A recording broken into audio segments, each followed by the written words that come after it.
So the first game we have on this list is Sorcerer. The designer is Peter Scholtz.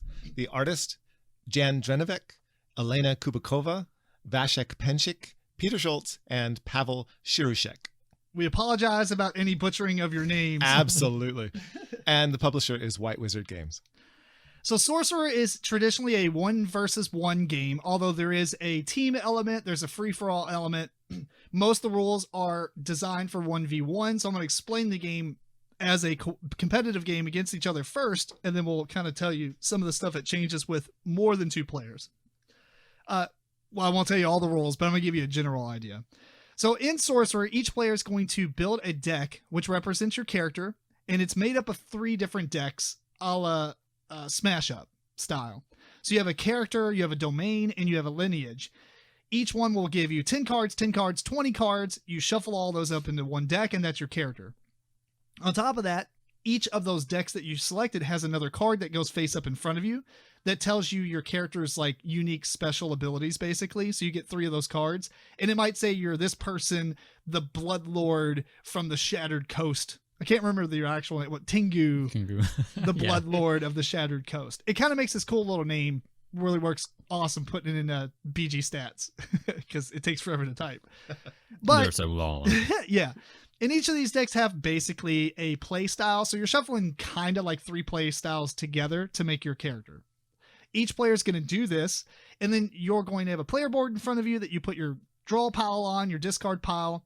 There's a grid to go up to 10 for your energy, and then there's a spot for 6 different actions, as well as like a cheat sheet for the round overview and the different actions that you can take. In between both players, there's going to be 3 locations. Guess it takes place in London.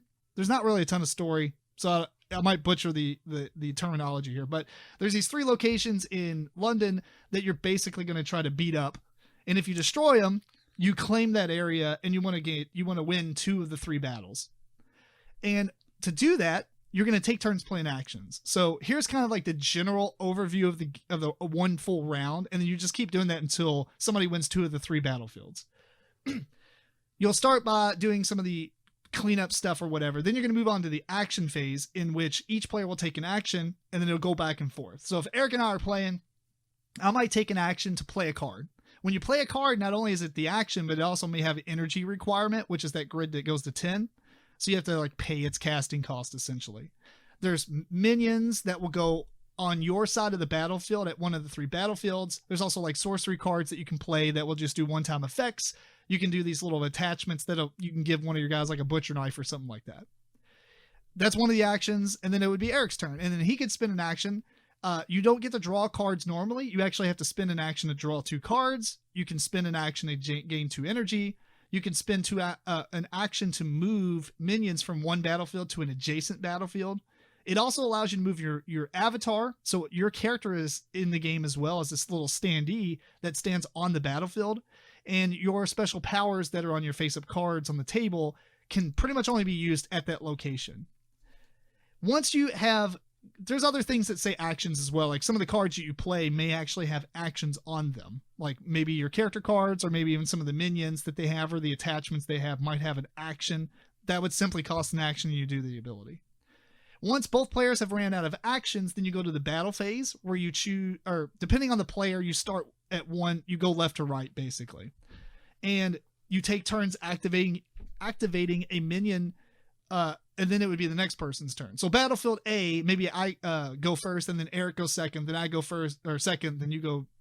What you know what I'm saying? We alternate. It keeps on going back and forth. Yes, with the minions that are there.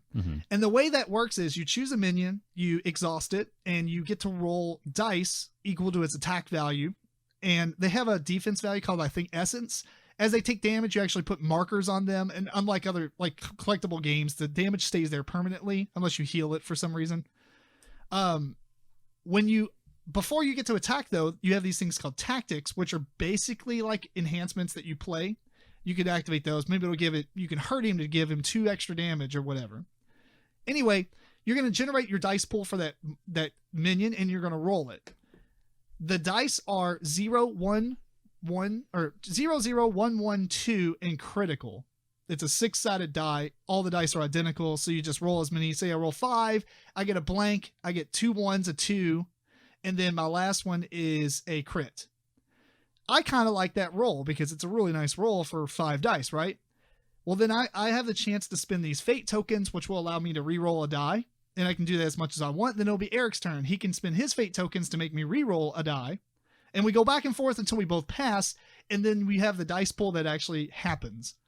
And maybe I still have the crit. I have a 2 damage and a 1 damage left. Let's just say that.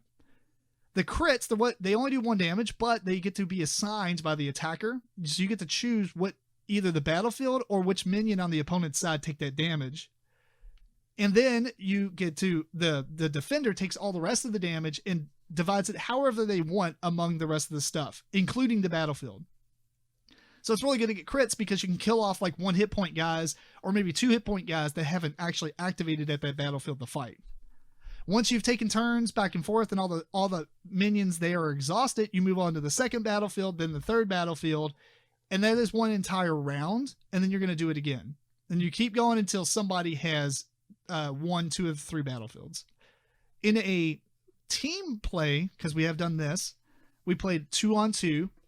The way that works is it's pretty much all the same. There's a little bit of, if stuff says this, it means it includes your teammate and all that. There's some clarification on the rules for having other people. The only 2 major like actual rules changes are typically you can only have 4 creatures at a battlefield on your side. So 8 people there max, 4 for each person. In a team play, you can have up to 6 on each side. So there are 12 minions there total. And the other thing is instead of taking turns, it's your team's turn and you have to choose one of the people on your team that has the most actions. So if Eric and I were on a team and we both had 5 actions left, we get to decide who goes next. So you can have instances where your team has the same person go twice in a row. Because then the next time they'll have less than your teammate and they must go then. So it doesn't have to always be like, Tim, Eric, George, Cat. Tim, Eric, George, Cat. We get to choose, so that's the main differences between it. So Eric, let's talk about it. Let's talk about what'd you think about Sorcerer? No, I think I liked it. It is a lot like Smash Up, like said, except I think I like it a little bit better than Smash Up in a way. You do get 3 different kind of decks smashed together, and so far, it feels like. Pause. Go ahead. I do have to say, full disclosure, we did receive this as a review copy from White Wizard Games. Yeah. Oh. So I want to say that beforehand. I keep forgetting sometimes, but it's cool. A review copy. So right. So far, the ones I've played seem to integrate pretty well. There's not been a time where I'm like, oh, this mechanic with this certain deck doesn't work with another mechanic in a different deck I'm using. So I like that a lot. I would have liked to see maybe some minis instead of the standees for your main guy. Yeah, that'd be cool. It'd be cool if you can buy it separately.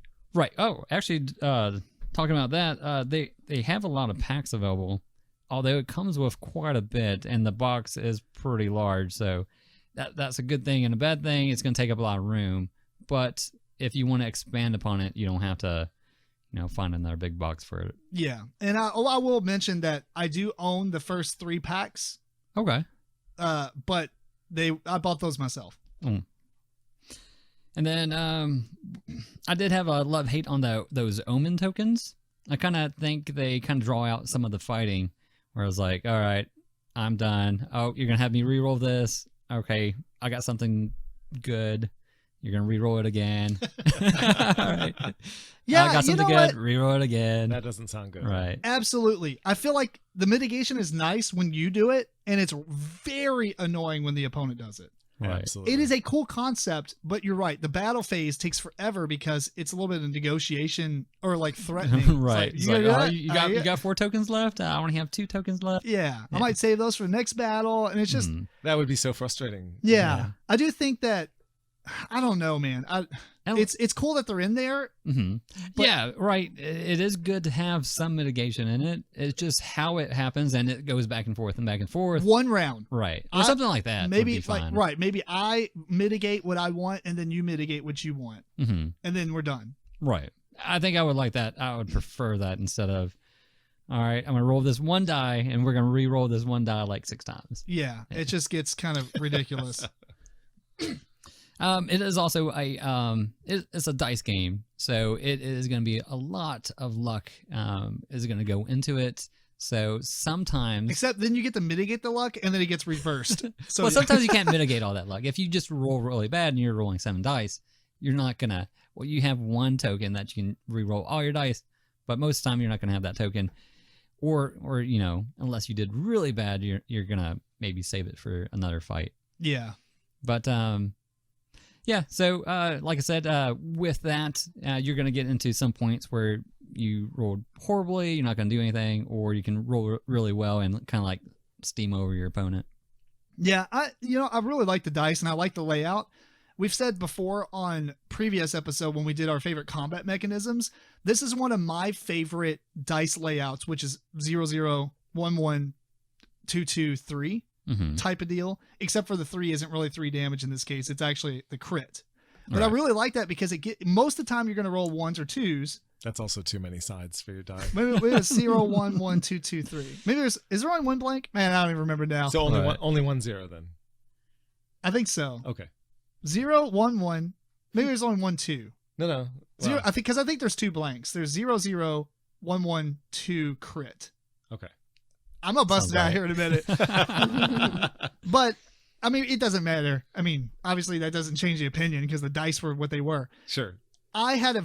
I've played this game a couple of times, and every time I have really bad rolls, and then I spend all my stuff trying to mitigate it, and I can't mitigate it. So maybe my luck is terrible, but it's also if when you start badly, then it's hard to kind of come back from that, because if you lose your characters on a battlefield, I still have mine, and not only do you have to mitigate my characters that are already there, but you then also have to catch up for me putting out more guys.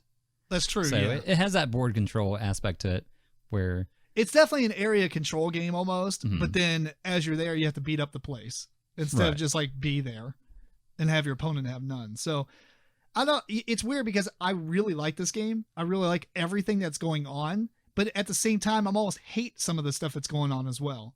Like the dice rolling, again, the omens and going back and forth and back and forth and back and forth. Too much just like annoying stuff. It's like playing a person playing a blue deck in Magic. Like just play the game and stop being annoying. Yeah. And I feel like that's one of the things. Yeah. It's just like, because you're like, oh, if I could just roll 2 crits, I'll kill your one dude off and then it'll be awesome. And you roll 2 crits and then Eric has like 25 omen tokens compared to my 1. It's like, you're not going to have it. Not really. But I mean, he always has like more omen tokens because it just seems like certain, I don't know. Maybe that was just random based on the stuff you're playing. Maybe you just started with a hand that had a lot of stuff that gives you omens. But and that kind of does bring me to one thing: is your starting hand really does define you. You do have a chance to mulligan, so you do. But I mean, even if you mulligan and you don't get certain things, like because I feel like putting a legendary minion out there is massive. It's pretty good. I mean, it's good. Yeah. To start the game off because you start off with energy. I did forget to mention the energy, which it is brilliant. I love this thing. It's so good. You start the game with 6 energy. Ironically, you start with 6 in your hand cards, 6 energy and 6 actions. So it's a very evil game. If you don't like the demonic overtone of this game, right? It is a pretty dark game. Really dark. It is the art phenomenal. Is very demonic looking as well. Oh, everything's demonic. There's pentagrams all over the place. Right. The omen tokens are pentagrams. Right, yeah. You're spending pentagrams. It is fantastic. The art is really good. Yeah, it is. It is amazing. I love the art. But what I was going to say is, actually, I got complete. What was I going to say? I have no idea. The number, the significance of the numerology. Oh, yeah, because when you start the game, you start with 6 energy, right? You have a lot of energy. And some of the legendaries can be cast as your very first minion, or at least in the very first round of the game. The problem is on future rounds, the way it works is the first player, there's a D8.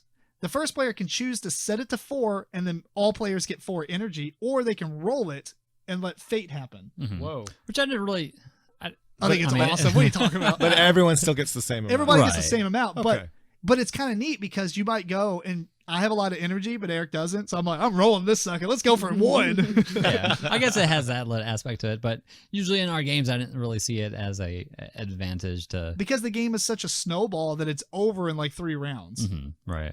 I mean, unless we're just bad at the game or somebody's bad at the game, raises his hand. But that brings us to team play too. And the reason I bring up a lot of those things is because for the most part in a 2-player game, I'm okay. Like I can understand it's dice and it's not the fault of the game, although I do think the mitigation is a little bit too much. But the problem with multiplayer game, and I think you had the same sentiment as I do, but now you can have 6 characters at each location. And the game is like, the first round is just massive. Yeah. Everything is dying. I mean, like, stuff gets destroyed. Battlefield got destroyed on the very first round of the game. Yeah, because you have 6, but they still have 12 hit points. Yeah, the Battlefield still have 12. They should have increased the Battlefield damage.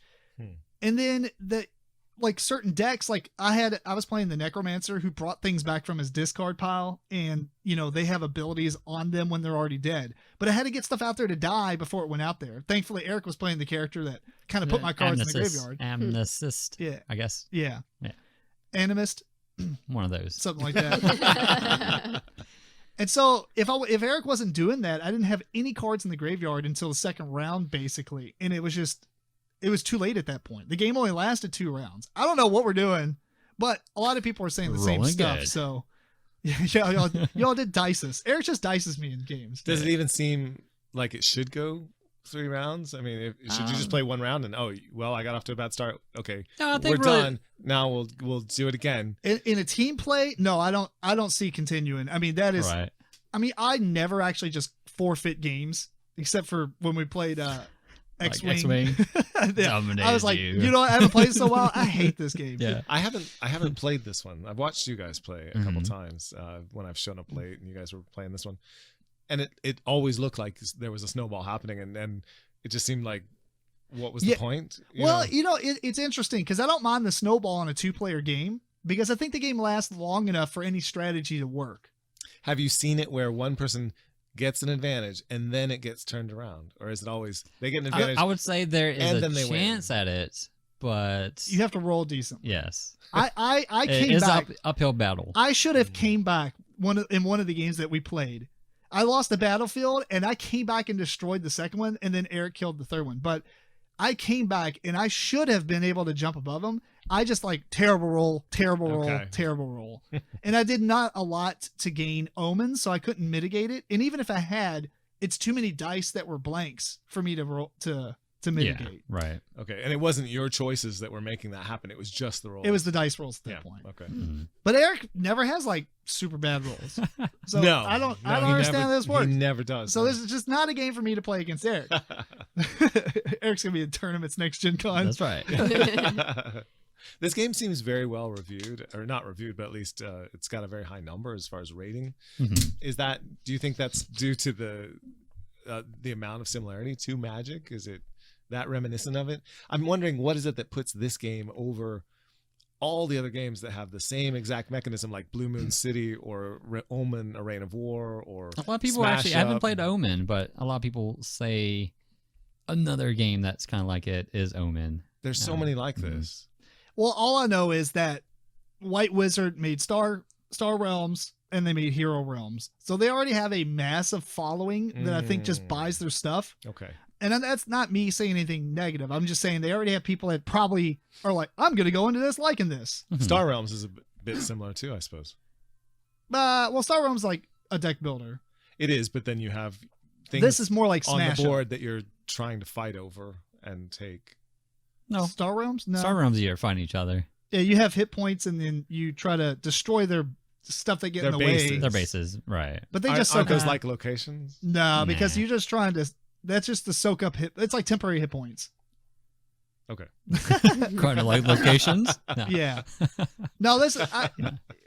Yeah. This is a different feel. Yeah. This is more like playing a CCG with a win 2 of the 3 battlefields. It kind of reminds me a lot of the Warhammer 40K card game by Sabretooth Games, I believe they were called. Yeah, that's another one. Did you ever play that? Yeah, Did you actually played it? I did. Yeah. This was more similar to that than it was Star Realms at all. Yeah. Okay. Yeah. That was a good game. It was. I'm wondering, is this one a better game? I don't know because I haven't played it. I don't know. Depends on if you like dice. I will say that dice, the other one's dice just are cards, a major thing to. Well, I guess the other one did technically have dice. There was dice in the corners, so when you build your deck, you had to. Right? Am I thinking of the right game? That was just for like. Yeah, like economy. activate abilities and stuff. Yeah, that wasn't really like you didn't roll it. Like no, but whatever. They had dice. I had to clarify there was dice. They're printed ones. So I don't know. I'm going to continue to play it. And I really do enjoy it. I think all the concepts are great. I guess I suck at dice rolling. Although I will say that I pretty much, there's no way I'm playing anything past 1-on-1. Yeah. I can't see. I did like 1-on-1 for this game better. Yeah. Of course, I don't know. I mean, the teams was nice, but I think it's too much of steamroll. I mean, maybe you can house roll. Oh. yeah. Where, like, you take the. You're not allowed to steamroll. If you're winning too much, you gotta pull back. Just take. Well, no. I mean, like, take each location and bust. It was normally 12 hit points. Just make it 20. Yeah. The fact that you can have Which 6 I don't characters know at each that location. would change it all that much. I mean, it will extend the game out, but. Well, that's the whole point, though, is I think it was too fast. Mm-hmm. Well, maybe I'll give different combinations some time to ramp up, like the necromancers. Yeah, right. That's my big thing. That could thing. throw off the whole game, though, if that's not part of the way that they, balance the game. But the thing is that interests me is that you're saying the game was too fast, and then Eric is saying all that dice mitigation made it too long. Well, the overall length of the game I thought was pretty good. No, the lengths of it, I would say 45 under an hour. minutes. Yeah. So it goes by pretty fast, but there's that annoying part where you're dealing with the dice that kind of extends the game without adding enjoyment. Yeah, it's literally, I'm spending an action, gain 2 energy. Eric's going. I'm spending an action, get 2 cards. I'm spending an action, putting a guy here. I'm spending an action to activate this ability. So like that literally is, after you play the game once or twice, that's like maybe a little bit faster than because you actually have to do the maneuvers of putting cards down and moving stuff. Sure. But then you're like, all right, let's battle. You're going to spin this. And it's like the conversation, even if you just don't think and you're like rolling dice. I mean, you have 4 and 5 on average, like omens, and you're like deciding, do I roll them now? Then you're trying to calculate, well, I really want this guy to do all the damage. But if he doesn't, then maybe this guy at the 3rd battlefield will. And so it's a lot of like just viewing the battlefield and thinking about it. And that's what draws it out. What if before the battle started, you had to put your omens in your fist, and that's how many how many you're spending, whether you use them or not. Bringing with you. Yeah, sure. Or assign them to the different minions, and that's who gets to roll them. That's right. There you go. That's it. Yeah, I don't know, but now there was another thing, and I forgot what it was called, but there's that little circle thing, the fate counter that you got to use. And I'm guessing we did it right, but it just allows you to mulligan a whole roll. And you can even use it on your opponent. It's like, oh, that was. But really you only get to use it one once. time per round. Now, how we kind of played it is you can mitigate. Oh, you still have something good? I'm gonna have you reroll everything. That's super annoying, right? And I'm guessing we played it right, but that would be super annoying because now you spent all this time. And it didn't even matter. Right. Yeah. I'm having you re-roll something, you're re-rolling something. It goes back and forth, and you're like, all right, well, that still didn't work out for me. I'm just going to do a full reset. That's terrible. Yeah. It's only once. It is only once per round. I will say that I don't think that you should be able to force your opponent to re-roll. It should just be a reset for yourself. And just an initial reset. Yeah. Like on the first, if you roll bad, you flip it, bam, you roll it. Cool. Right. Doing it at the end of all the mitigation. And I wouldn't mind that's that. The problem. Yeah. And I think that's fine. Yeah. But to do it in a way where it's after these other types of mitigations. Yeah. It's like, I did pretty well. You're going to force me to re-roll some dice and use your tokens. Well, I re-rolled them and I did bad. I'm going to reset. Yeah. Well, I don't know. I'm playing the role of Matt today. I didn't play the game. I don't know what's happening.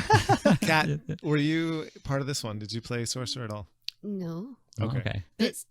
Go ahead. You saw us play it though, right? I believe so. Yeah. Maybe that's why his rows were so good. Maybe he burned some sage in the background and he had a pentagram before every game night. Well, I like everything that's going on. I like the character creation where you choose the 3 decks. I loved it about Smash Up. This is kind of similar. And the gameplay is awesome. It's just those little things, and I'm okay with it. Like, I will get through that. And maybe, caveat, as you play this game a billion times, I will say it's massive text intensive. So when you actually play a character, you're like, what is happening? You got to read all your cards. You got to read all your cards. Right. It's like handing somebody a non-basic Magic deck and saying, learn this deck as you play. And not only do you have to read all your cards, you have to Read everyone else's. read everybody else's. And when you play a card, oh, this card does this. Which nitpicky, I will say, like the attack and the health of each character is too small. Because when you look at your opponents, it's really hard to tell those numbers from across the table. You need some glasses. Whatever. I can paint miniatures. But so I feel like that's just a nitpicky graphic arts thing. It looks nice when you have them in front of you, but across the battlefield, they're a little bit small for my taste. That's always an issue functionally. Yeah. Yeah. I agree. If you're keeping the game to, try it out and see what you think more of it, then what you were saying, Eric, about not having the miniatures, you could 3D print them now. I could. Right. It's going to happen. I'm keeping it. I'm going to play it a lot. I mean, so be it. If I suck at rolling, I suck at rolling. That's my major concern about the game, other than the fact I'm never playing it teams again.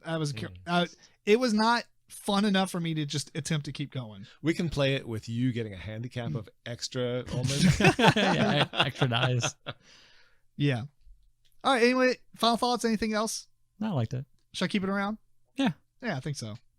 Art's good. That's all I can say. Do you remember it all? No? I think I do recall you two playing it. Okay. Yeah, it was pretty fun. I Nice. like it. I recommend it. The box is kind of big, but It is. other than that, it's nice because you'll be able to fit everything in there. Mm-hmm. So, all right. Well, cool. That is Sorcerer.